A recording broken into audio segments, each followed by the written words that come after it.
Bonjour tout le monde, bienvenue à ce compte-rendu de la réunion régulière du Conseil qui a eu lieu mardi le 13 mai. Donc aujourd'hui, avec moi, il me fait plaisir d'avoir Tania Ladouceur. Tania est conseillère municipale depuis... elle commence son 3e mandat. Donc bonjour Tania. Bonjour Nicole. Ça va bien? Oui, ça va bien, merci. Ça fait plaisir de t'avoir avec moi aujourd'hui. Plaisir d'être ici. Donc au Conseil, Tania, ton dossier, toi, c'est l'administration. Oui, madame. Qu'est-ce que tu fais un petit peu avec ce dossier d'administration? Bon, je travaille avec M. Paquin, je travaille avec Sophie au besoin, puis on essaye de s'impliquer aussi avec toi au besoin. Excellent, excellent. Donc, à la réunion de mardi soir, nous avons adopté le procès-verbal de la réunion du 8 avril. Donc, le procès-verbal avait vraiment été rédigé tel que les discussions avaient eu. Donc, on a adopté le procès-verbal. Au niveau d'urbanisme, nous avions eu une demande d'achat de terrain par Garage Lacasse et Frères.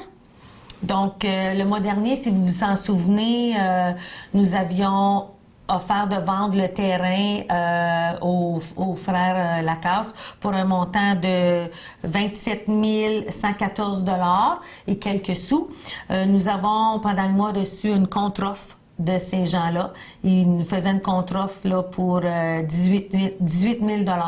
Donc, suite aux discussions, il a été proposé de maintenir notre offre originale, que ce n'est pas vraiment avantageux pour la Ville de commencer à vendre des terrains à un prix sous l'évaluation.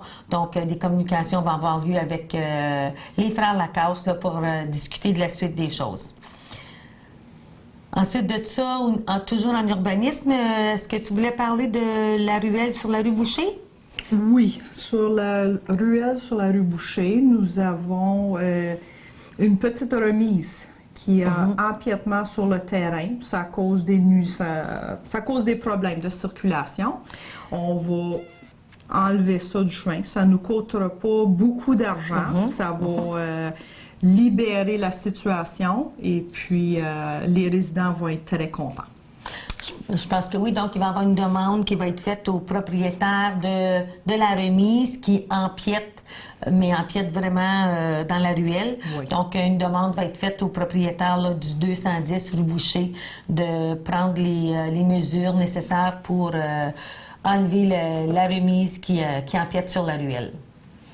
Ensuite de ça, nous avons aussi en urbanisme, nous avons passé un avis de motion qu'à la prochaine rencontre, il va y avoir une modification qui va être faite au règlement 577 concernant la vitesse maximale des véhicules dans certains secteurs résidentiels.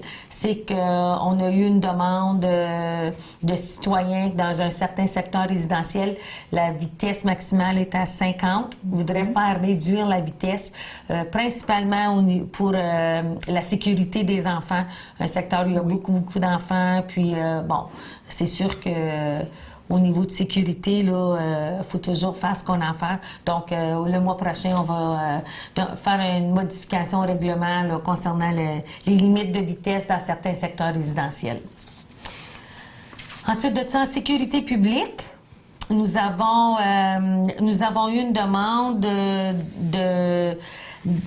d'approuver, ou en tout cas de reconnaître des gyrophares. Il y a certaines villes, municipalités, que les pompiers volontaires ou même les pompiers qui sont payés dans différentes municipalités ont un gyrophare. Un gyrophare, c'est une lumière qu'ils peuvent installer soit sur le dessus de leur véhicule ou à l'intérieur pour aviser les gens quand il y a un feu ils deviennent comme véhicules visibles, ils ont plus de visibilité. Et si les gens s'aperçoivent qu'il y a un gyrophare vert ou jaune qui clignote, c'est que ces gens-là en principe, on doit les laisser passer parce qu'ils sont en route vers une urgence.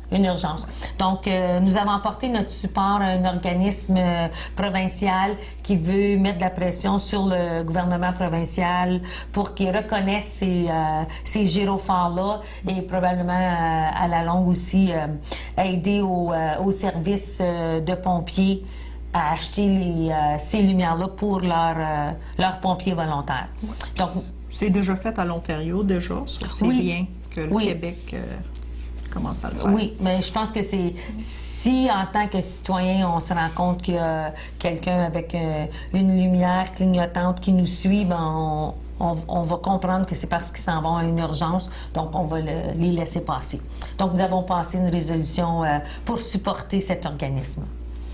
Au niveau du développement économique, encore là, vous savez qu'à chaque fois qu'on fait une demande de subvention, on doit passer une résolution autorisant des personnes à signer les demandes de subvention au nom de la Ville. Donc, nous en avions 4 à faire. Un pour le projet Cultura, qui a des subventions disponibles pour développer des attraits touristiques. Donc, nous avons autorisé l'agent de développement Samir Boumerzug à faire une demande. C'est au niveau du projet des conduites forcées. Les conduites forcées, en langage où on comprend, c'est vraiment les pipelines. La Ville, on veut développer un projet là, avec des panneaux d'interprétation pour indiquer là où on avait des grosses pipelines à l'époque. Tu t'en souviens, Tania, en haut de la pipe, comme on dit.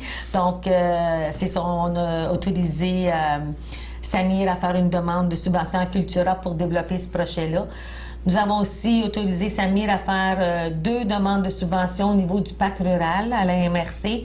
Une pour ce même projet-là de conduite forcée et l'autre pour le projet de le circuit de la piste cyclable, qui est un projet qu'on avait mis au budget.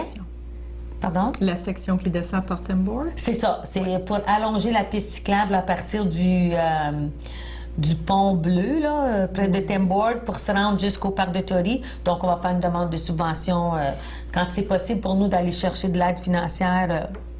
Ça va nous aider. Ça va nous aider, tout à fait. Ensuite de ça, au niveau développement économique, nous avons eu une demande de promoteurs pour le secteur Lafare. C'est que Luc et Francine Desrochers ont demandé d'acheter un terrain sur la rue Lafare pour bâtir des maisons unifamiliales jumelées, donc un duplex. Bon, on sait que le duplex, souvent l'interprétation, ça peut être 2 maisons dans une et une par-dessus l'autre, mais non, c'est vraiment un jumelé, là, 2 maisons attachées, si vous voulez. Donc, ils nous ont fait une demande d'achat de terrain. Par contre, la Ville, on est prête à leur vendre un terrain, sauf qu'ils devront, à leurs frais, le faire subdiviser parce qu'ils veulent bâtir un duplex ou une maison jumelée, une maison résidence unifamiliale jumelée. Eh boy! On va dire que duplex, on sait ce que ça veut dire, tout à fait. Ouais. Donc, il y avait quand même d'autres conditions à la vente du terrain, donc nous avons procédé à en discuter et à donner l'approbation là, de prendre les démarches nécessaires pour vendre ce terrain. Au niveau des travaux publics, nous avons fait une demande de subvention au programme d'aide à l'amélioration du réseau routier municipal, donc au PARM. Oui.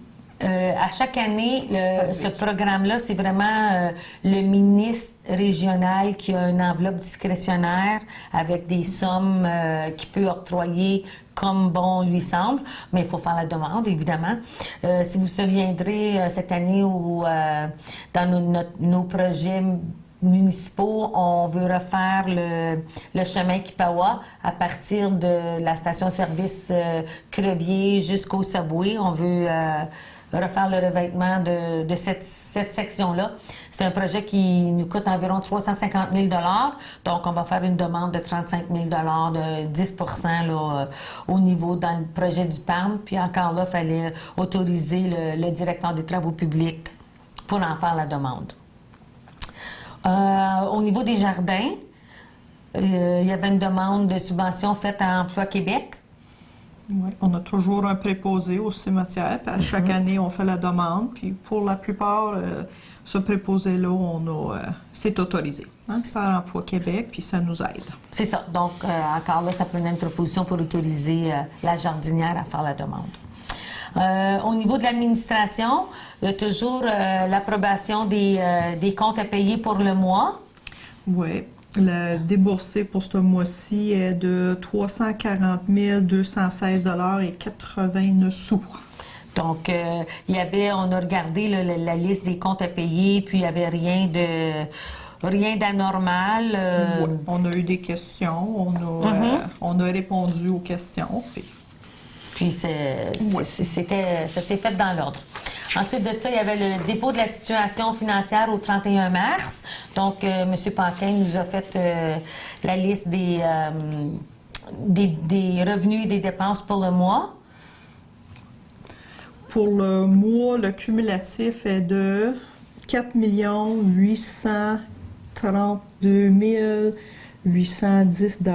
Le budget est on est rendu au total de 5 979 226 $. On est rendu à un pourcentage de 80,83%. Amendé, 5 979 226 $. Pourcentage de budget, le pourcentage versus 2013 est de 107,16%. Ouais. Ce qui veut dire qu'à la même date l'an passé, nous avons reçu 107% du budget comparativement à l'an passé. Et la seule raison, c'est que nous avons eu un revenu pour le projet de l'usine d'eau potable. Donc, à chaque année, il nous envoie un montant là, de la subvention qu'ils nous avaient donnée. Donc, on l'a reçu là, au mois de mars. C'est pour ça qu'on a une différence dans le budget. Donc, ça, c'était vraiment au niveau des revenus. Au niveau des dépenses, pour le mois... On est rendu à... pour le mois, c'était de... 360 091 $. Cumulatif? Au niveau, au 31 mars, cumulatif pour l'année? 1 193 459 $. Donc, au niveau des... le pourcentage, oui. 95,5. Donc... versus... Hein? Versus l'an passé, c'est ça. Oui, donc, ça, c'est bien. On n'a pas des grosses... différence de l'an passé. On se souviendra que lorsqu'on a fait le budget, on prévoyait toujours un surplus à la fin de l'année de 18 060 $. À la fin mars, on respectait toujours cet engagement-là. Donc, c'était le dépôt de la situation financière.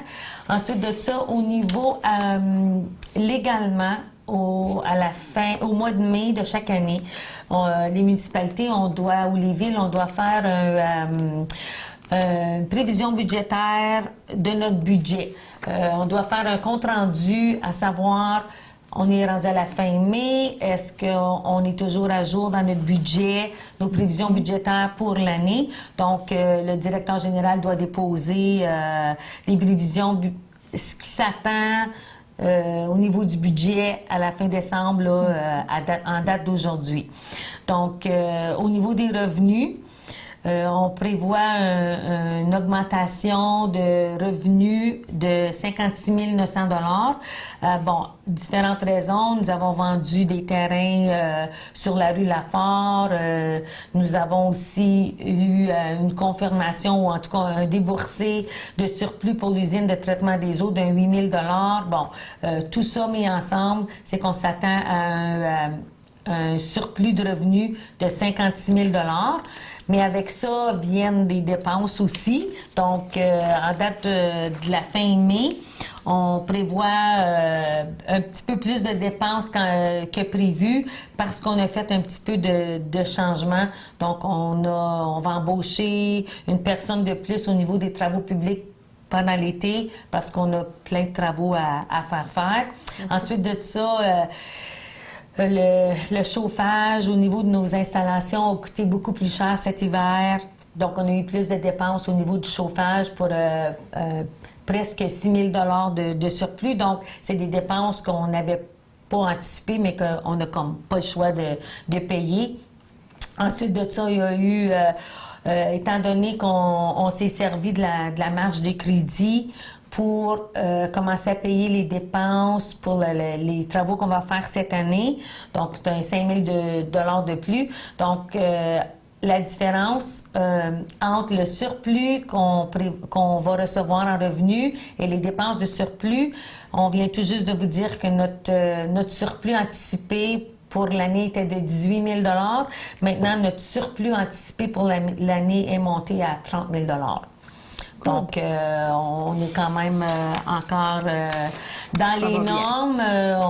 On dépense de l'argent.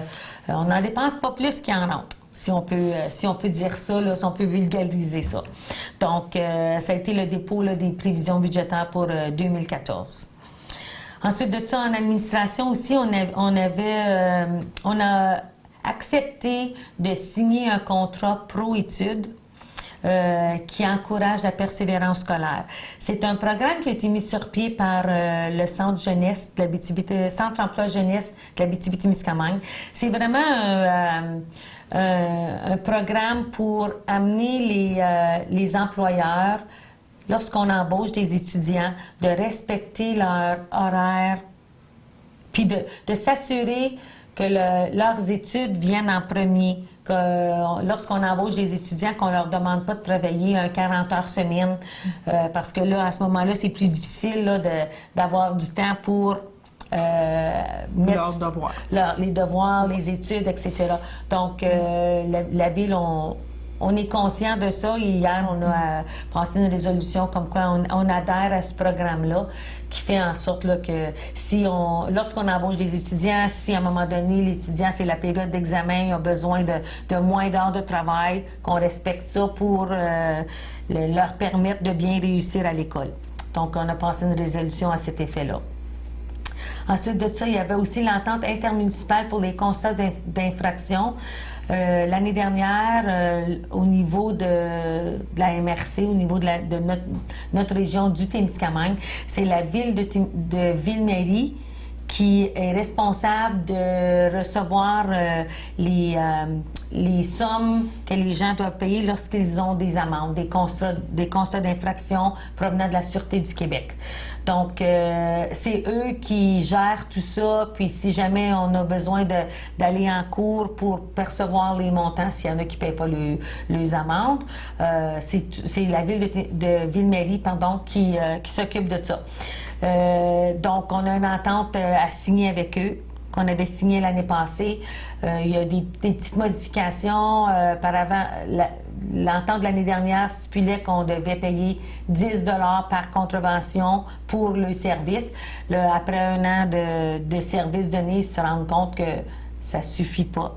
Donc, la différence de l'entente cette année, c'est que c'est vraiment 20 $ par contravention qu'on devra remettre à la ville de Ville-Marie. Mais ceci étant dit, c'est quand même... lorsque les gens payent leurs infractions, puis ça nous revient à la ville, on a quand même de bonnes sommes qui nous reviennent à chaque année. Des bons retours. Oui, oui. Ensuite de ça, il fallait aller en appel d'offres pour les services professionnels en assurance collective. Est-ce que tu voulais en parler? Puis mieux, je pense. OK. Oui. C'est que, vous savez, la Ville, les assurances collectives qu'on a pour nos employés, on a un regroupement. C'est la Ville d'Amos qui gère... oui, Modeste en a parlé. Oui, cette assurance-là. Donc, eux, pour renouveler, doivent aller en appel d'offres pour aller chercher les meilleurs tarifs, si vous voulez. Okay. Donc, étant donné qu'on est partenaire, on a dû passer une résolution les autorisant à aller en appel d'offres pour les assurances collectives. Donc, au niveau de...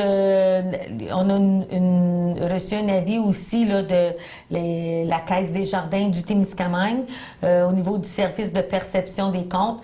Comme vous savez, vous pouvez payer vos taxes municipales via la Caisse des jardins. Et par Internet ou à la caisse ou ailleurs. Mais à chaque année, on doit re-signer notre convention avec la Caisse des jardins pour permettre d'être capable d'adhérer à ce service. Donc, c'était le temps, ce mois-ci, de passer une résolution là, pour signer la nouvelle convention. Ensuite de ça, au niveau d'administration, nous avons adopté les états financiers de l'OMH. Oui. À chaque année, la Ville, on est responsable de débourser 10 du déficit de l'Office municipal de l'habitation, donc les 2 villas. Au fil ça revient souvent parce que leurs états financiers changent de façon régulière, mais là, ça a été vraiment les états financiers finaux pour l'année 2013. Donc, nous avons anticipé un déficit qui faisait que la Ville devait payer 8 000 quelques dollars. Donc, finalement, le déboursé de la Ville devrait être de 9 800 quelques dollars. 9 983 dollars exactement. Donc, on a pensé, là, on a adopté leur état financier et accepté de débourser là, les montants qu'on doit verser. Ensuite de ça, en Varia, nous avons ajouté le club de golf. À chaque année, la Ville met un montant dans son budget pour aider le club de golf à maintenir leur bâtisse, à acheter des équipements pour voir au bon fonctionnement du club de golf. Donc, puis lorsqu'on met un montant au niveau du budget municipal, c'est toujours, le déboursé se fait sur approbation du conseil municipal. Donc, hier, nous avions le président du club, M. Kenny Morris, qui est venu nous présenter sa liste d'épiceries, les choses dont ils ont besoin au club de golf pour être capable d'opérer cette année.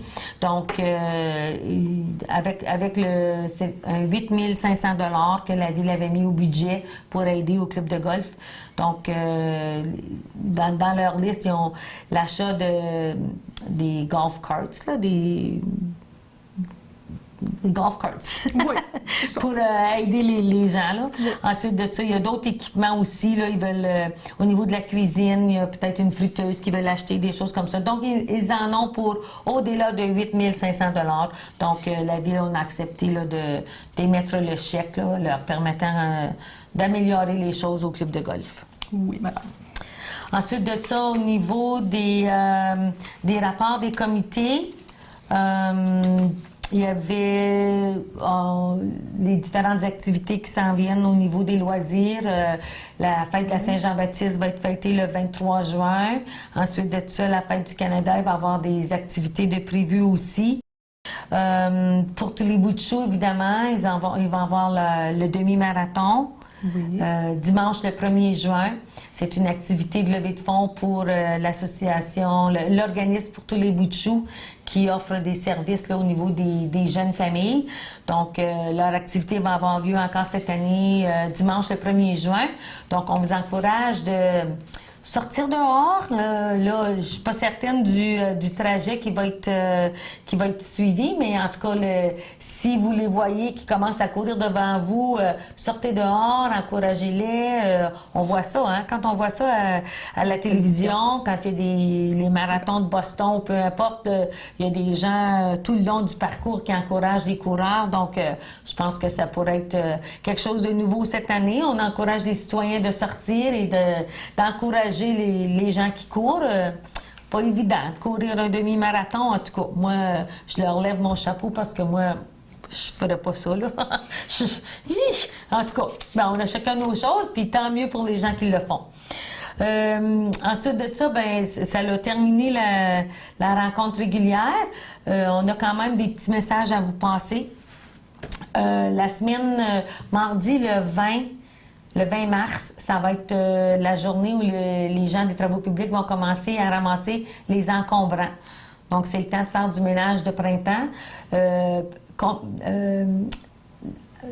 Les années précédentes, vous deviez appeler à la ville pour dire que vous aviez des encombrants et tout ça. Cette année, on va fonctionner différemment. Vous devez mettre vos choses au chemin au plus tard le lundi, le 19 mai, parce que mardi matin, tôt, le 20, ils vont commencer à ramasser les encombrants. Ils vont faire le tour de la ville pour les ramasser. Donc, on vous invite à les mettre au chemin là, le 19.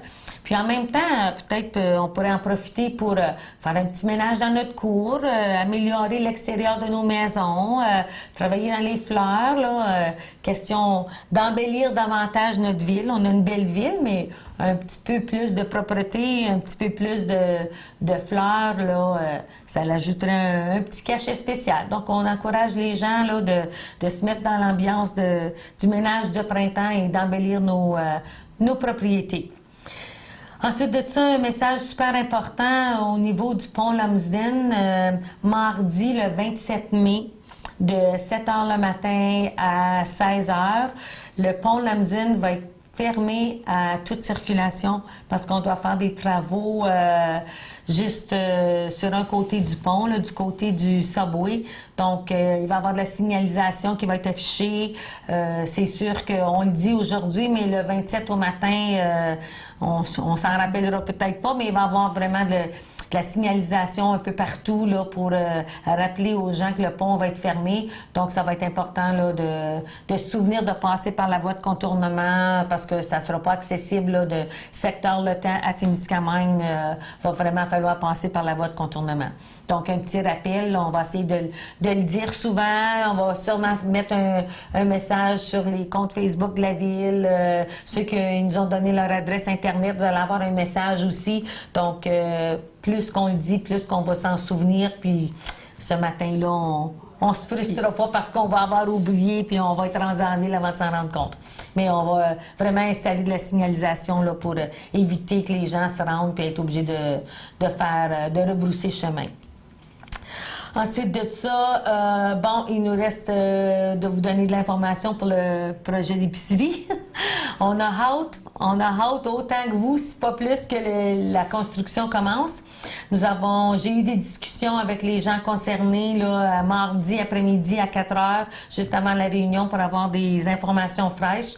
Donc, la construction va toujours avoir lieu. Là où ça retarde, c'est que le rapport de l'arpenteur doit être accepté à Québec pour ensuite être capable de signer les contrats de vente chez le notaire. Parce que vous savez, Sobeys a déjà dépensé plusieurs milliers de dollars à faire les plans de la rue, les plans du magasin. Quand tu fais affaire avec un architecte, ça coûte toujours très cher. Ça, c'est prêt. Mais ils sont pas prêts à dépenser des millions de dollars à commencer à bâtir avant qu'ils aient vraiment l'acte notarié de la vente de terrain. Donc, je pense qu'on peut comprendre ça. Je ne suis pas certaine qu'il y a personne d'entre nous qui serait prêt à commencer un projet de quelques millions de dollars, 3-4 millions de dollars, avant vraiment là, d'avoir l'acte notarié du papier de vente, là, du contrat de vente. Donc, c'est là que ça bloque, mais on nous dit que d'ici une dizaine de jours, ça devrait être réglé. Donc, ils maintiennent toujours, parce que moi, quand je leur parle au téléphone, je leur dis toujours, regardez, on a besoin que ça commence. Parce qu'on peut avoir une date à laquelle ça va commencer. Ils ne peuvent pas me donner une date définitive, 22 mai, 23 mai, bon. Mais c'est sûr que l'épicerie va se faire construire. C'est juste question de exactement quand ça va commencer. Donc, les rumeurs que vous entendez ou les choses qui peuvent se dire en ville que non, ça n'arrivera pas, c'est faux. Ça va arriver. C'est juste, il faut être patient. Une fois que ça va commencer, ça va se terminer. C'est normal. Mais en tout cas, ça prend du temps. Oui, ça prend du temps, plus de temps qu'on voudrait, mais bon, je pense que l'important, c'est que les gens soient rassurés que ça va se faire. Juste question d'être patient, là, quelques semaines de plus. suis good. Ça fait le tour? Oui. Bien, merci beaucoup, Mme Tania. C'était un rapport quand même, je pense, assez intéressant. Donc, on vous invite de en parler à vos amis, savoir ce qui se passe à la ville. Si jamais vous avez des questions, n'hésitez pas de nous appeler ou de venir nous voir. Ma porte est toujours ouverte, puis je retourne les appels. Donc, on va vous souhaiter... N'oubliez pas que c'est l'été qui s'en vient, puis on a des règlements de l'été, puis il faut couper notre pelouse, puis il faut faire attention qu'on a certaines journées de comment qu'on dirait, pas arrosées, oui. mais aussi, tu sais, c'est beau, comme tu dis, Nicole, de prendre soin de nos pelouses, puis qu'on a des voisins, puis on a des voisines, puis ça l'aide. On a, comment qu'on dit ça, Garden City, puis Cité-Jardin, oui. puis ça l'aide la communauté. En tout cas, c'est mon message à moi. Bien, merci, Tania. Bienvenue. Donc, on se reparle dans un mois.